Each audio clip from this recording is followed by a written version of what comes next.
Hello, welcome to Shamanism, Metaphysics, and Grace. I'm Lauren Hubele, interviewing my favorite astrologer, Jyoti Wind. Jyoti, welcome. Thank you, Lauren. Good to be here. Well, Jyoti, it's February. We've made it this far in 2024. I'm here, Yes. you're here. Where do we go from this point? Here. Well, today, interestingly enough, the sun is squaring the planet Uranus, and we are in Aquarius right now, and the planet Uranus rules Aquarius.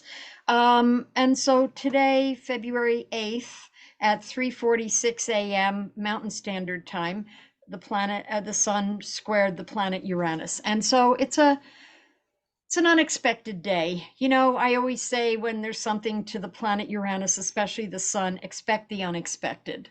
And this is going to carry into the new moon tomorrow, which is more of our focus. So the new moon falls tomorrow on the 9th, February 9th at 3:59 p.m. Mountain Standard Time.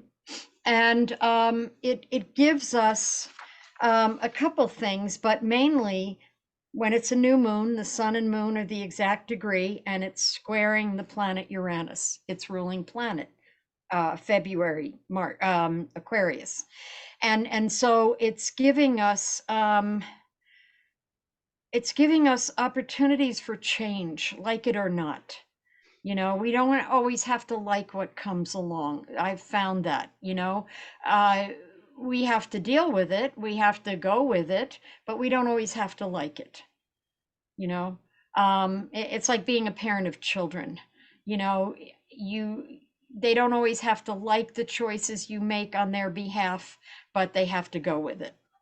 So, And so it's like the universe is saying that to us. It's time for change, and you don't have to like it.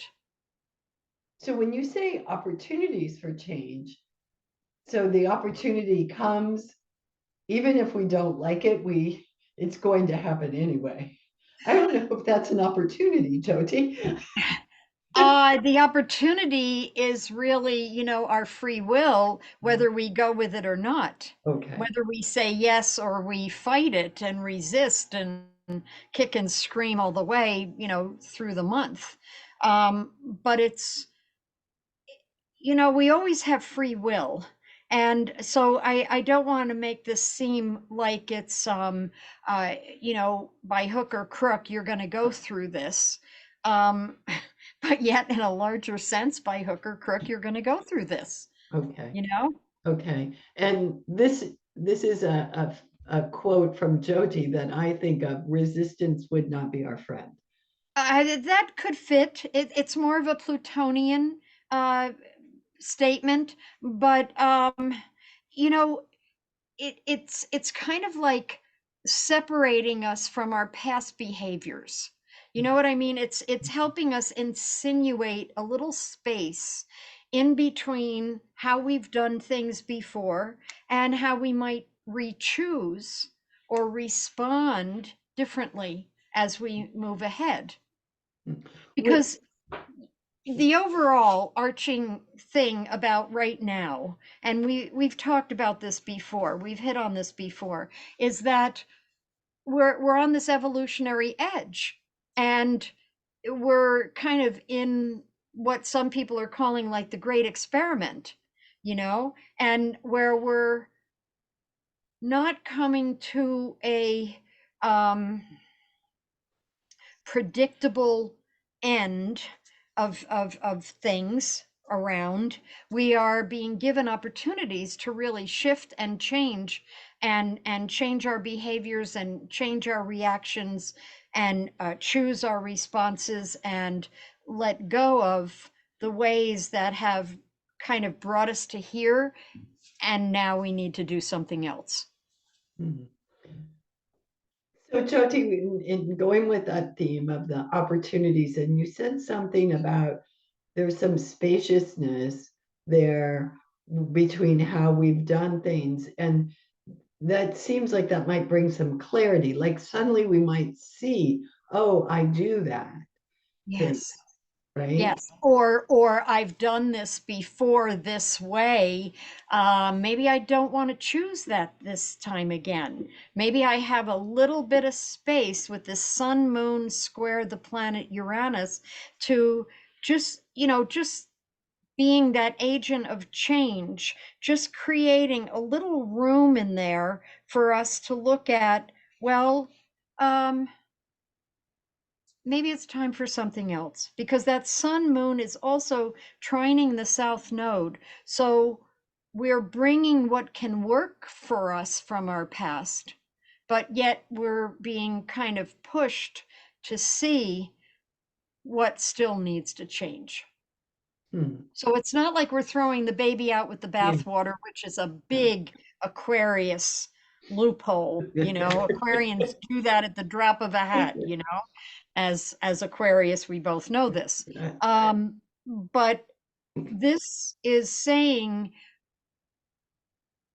pay attention to what's been before. There's value there. There's some things that really worked. Keep that, but let go of what isn't. Yeah. What isn't working? There was something very compassionate you said, not that the rest wasn't compassionate, but that maybe it could be like this.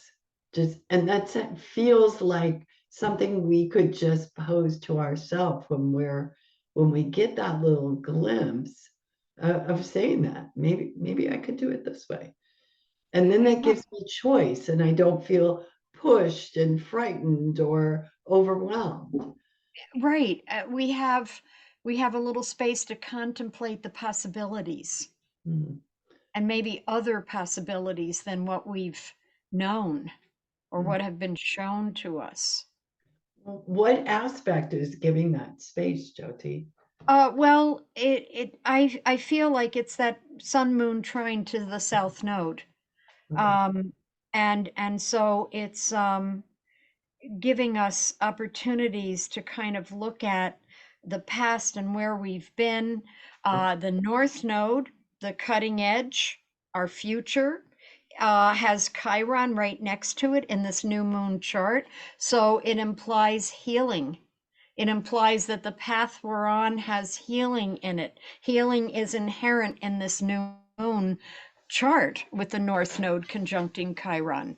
It's like that idea that the answer is contained in the same moment that the question is posed, and so this is a new moon chart and it contains many different little pieces here and there to work with. And so while these bigger pieces that I've just mentioned are true, there's also a couple other things like the North Node and Chiron together that if we are willing to be a little risk taking, to kind of dangle our toes off the edge of the cliff a little bit, that there might be healing solutions to whatever we're dealing with at the moment. Mm. And that would also mean collectively as well. Oh, absolutely. Absolutely. This is collective, individual and collective, Yeah. because it's a global new moon. It's not just a US, new Right. moon. It's a new Right. moon for everybody. Yes. So we kind of are looking at the past and the future and the choices to be made in the present. Mm.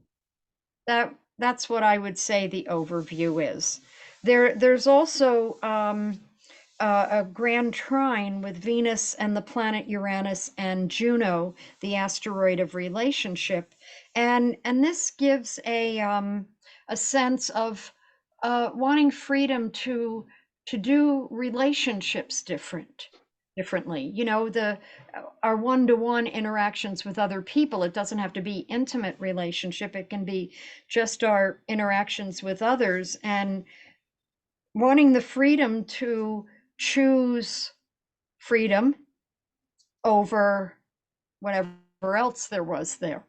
And so it's giving us opportunities to expand our sense of relationship. Hmm.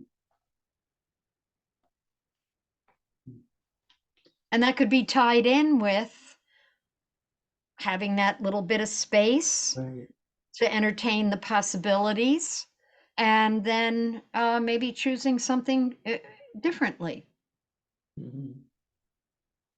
Yeah, and for some of us, it could be stepping deeper into relationships, and for others, it could be just, taking a different role in the relationship. Absolutely. And seeing it differently. I mean, it's about our perceptions, because the world mirrors things for us. And so it's about perception sometimes, that maybe if I'm standing here, I'm seeing relationships like this. And if I stand over here and shift my perception just a little bit, I'm seeing relationships from a different angle, from a different perception. Yeah. And sometimes we get there on our own, and sometimes we have a little help, like we throw an I Ching, or we have a dream, or we do some divination form, or something comes to us, or somebody says something to us out of the universe, and all of a sudden it changes our perception, and we can see things a little bit differently, Yeah. and then choose differently how to respond. Yeah. And that's a nice reminder to use perhaps a tool, and even one you haven't tried before, to learn a little bit more and gain some insights just as inspiration. Sure. I mean, there's many of those different kinds of decks of cards, whether they're tarot cards or um, divination cards of some kind. And sometimes it's interesting to pick one, with your question in mind, just pick one, and just I remember back in the 70s, just like I'd have some kind of a book. I don't remember what it was, either the I Ching or something, and I'd just open it up. I'd have my question and I'd say, okay. And I'd open it up and I'd look at the page, and something would answer my question. At least in my mind, it did. It spoke directly to me. And I thought, okay, you can use anything for divination. Sure. Yeah. So, what else I would like to look at is the Lunar New Year on Saturday, the 10th, which is the beginning of the year of the wood dragon. And I talked about this a little bit when we did the first half of 2024, but I thought I'd go over it just a little bit. So the dragon brings courage and leadership, flexibility, generosity, and the balance between individuality and connectedness. Mm. So, in a sense, you could say that the new moon tomorrow and the wood dragon new year on Saturday are, in a sense, complementary, because as we make changes, we create room, and then maybe we look at our courage to try something new. Maybe we look at how flexible am I, you know? And can I roll with things? How generous of spirit can I be? you know and because that generosity is of spirit as well as goods and products, probably.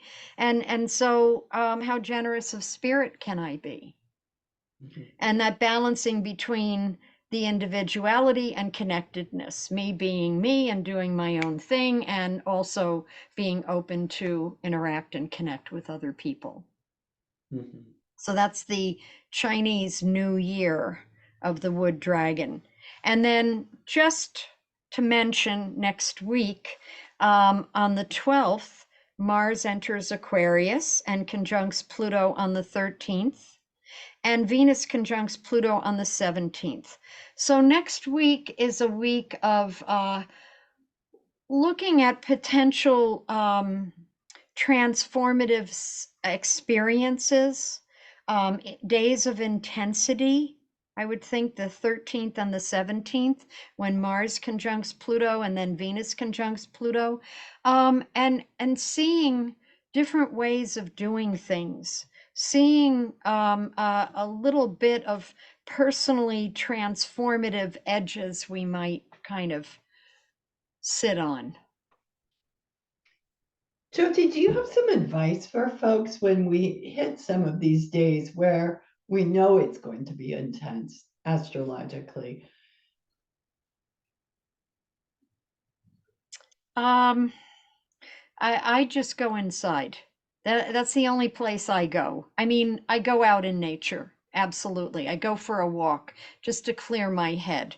But I also will sit and meditate and not necessarily to see my way through it as much as just to take a step back into my own space of what I know to be true universally, let's say, just a place of peace and quiet. And then um, I feel like I've kind of girded my loins in order to deal with the day, you Right. know, and what might show up.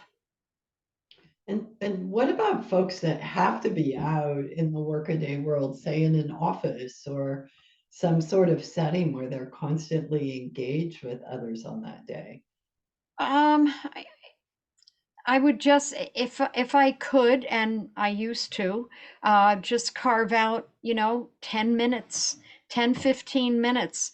If you've got people, kids and husbands and all people around you, family and stuff, if you can just go sit in a closet somewhere or go in the bathroom and and lock the door for 15 minutes and just sit with yourself, just be with yourself and be open to gathering your own strengths, your own courage, and your own sense of self, who you are and how you are connected into everything, and everything is connected to you, and you are part of the universe, and you are filled with light, and you're a spiritual being learning how to have a human experience, that you're not a human learning how to be spiritual, but you're a spiritual being who came here to have a human experience.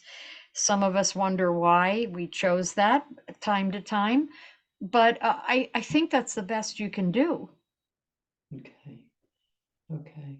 And are these days that we might, they can feel hard when we're working against them for sure. But there be opportunities for insights? Oh, yeah. Oh, yeah. Mars conjunct Pluto and Venus conjunct Pluto. I would think so on the 13th and the 17th. And especially insights into one's creative vision. They're very, I mean, I'm talking more individually here than collectively. I especially the Venus conjunct Pluto, it's like transforming your vision, transforming, having opportunities to see things again from a different point of view, but your own sense of direction and purpose. The Mars conjunct Pluto on the 13th, I mean, generally speaking, that's a very intense day, and there's some very intense places in the world already that are dealing with power struggles, power trips, and uh, confrontation, and so those places might be more intense on that day, especially the 13th. Hmm. Mars conjunct Pluto. I mean, it's a push for transformation, but sometimes what people have to push through to get there is not easy. Hmm. And Their that, own their own resistances or other people's resistances that they're trying to work with. That power struggle kind of thing, I'm not giving an inch and I'm not giving an inch, and okay, what do we do here? That kind of thing. And especially when it's among countries, and yeah, yeah, it feels like a time where there could be a lot of misuse of power. yeah, yeah. That's Tuesday, the 13th. Yeah, watch that one. Yeah, yeah, yeah. So for yourself, it could be a good insight into, where am I violent? Or where am I not giving an inch? Where am I in my own internal power struggle?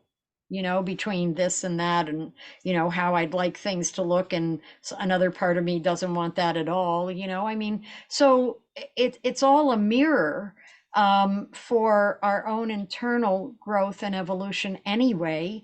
So how can we use it? And how can we hold the light for that power struggle to lessen and bear fruit? Yeah. Yeah, thanks for bringing that up, Jyoti, because it's really easy to forget that we're part of that struggle. Yeah. And it takes two of us to have one. Yes.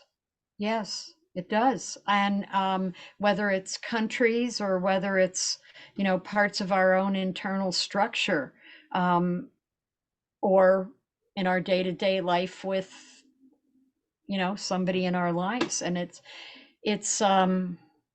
yeah, so I mean, things could flare on Tuesday, on the 13th. There could just be that feeling of, well, I have to do something, or I have to set something in motion, no matter how the other person feels, or you know what I mean? I mean, there can be that drive, that push and drive. That's Mars Pluto. I mean, Mars Pluto energy can push a truck down the road by yourself with no problem. Yeah. Yeah. And it's the warrior. I mean, it's like the warrior king in a way. Mm, And he calls the shots, and he's sending his armies for his cause, and meeting somebody else's king's armies for their cause, and then you have skirmishes and all kinds of stuff. mm. So it is a volatile day. I will say that. There's many opportunities that day for transformation and change, but it is a very intense day, the 13th. Okay. So take note, take care, maybe lots of herbal tea and a little Tignicon every once in a while. Yes, yes, yes. I love his words. Yeah. Yes, yeah. Okay. Anything else in the coming I day? think that's enough. Yeah, it feels like it, Jyoti. Yes. But I'm not sure I want you to leave us on this note. So what Okay. just Well, give us a glimpse of what's ahead. so you could also think of it as, okay, this stuff isn't working for me, whatever it is, in your own personal life. This stuff isn't working anymore. I'm going to start cleaning out attics and basements and closets, and I don't need this stuff. And that stuff represents the past, and past programs, and past ways of doing things. And so you could be on a tear that day of just getting rid of things in the tangible world that represents, yeah, I'm done with these attitudes. I'm done with this way of believing or behaving. And so because Mars and Pluto have such an intense energy, use the energy. I love that. Yeah. Paint something you've always wanted to paint, even if nobody else could recognize it. It doesn't matter. Put all this stuff in here, out there on paper or a canvas. Write that poem that's like so stark and like, oh my God, nobody would know this is inside of me. Put it down on paper or on the computer screen. Just give it give it a way out, I love that. so that it's not all in here. Because it's like, how many how many inches or feet is it between you and the paper, or between you and the screen? It gives you that much distance Mm, from all the stuff that gets bottled up in here, mm, mm. to objectively just sit back and look at it. I remember listening to somebody the other day, and I've known this for a long time, but it just, things just strike you anew sometimes. And he was saying the farthest distance a person travels in their life is the 18 inches between their head and their heart. And sometimes it takes 70, 80, 90 years to travel that 18 inches. That just really struck me. Yeah. That's something to remember that day for sure, then, to move our thoughts Yes. into our heart. Yeah. Yeah, between the head and the heart, because the heart will take care of you. Sometimes the head gets you in trouble, you Some, know? yeah, sometimes. Sometimes. Yeah. Well, beautiful, Jyoti. Thank you so much for this wisdom and insights. Um, got a lot of head. Buckle up, folks. It feels like it's going to be a big month. It is a big month and it's a little bumpy, but it's not as intense as it could be. You know, it's not as intense as it could be. We're starting to minorly adjust to Pluto being in Aquarius, you Mm, know? We're yeah. starting to adjust to it. We're starting to look at, the intensity of the days or what's up for each person inside themselves. And they're starting, I wouldn't say they're starting to feel more comfortable with what's happening, but I think we're kind of making peace with some things. Hmm, Okay, this is a time of change. It's not, you know, nothing. It's something, but I can do this. But I have to participate. sure. I have to participate. Okay. Okay. Yeah, Let's Great. Thanks, Jyoti. you're welcome.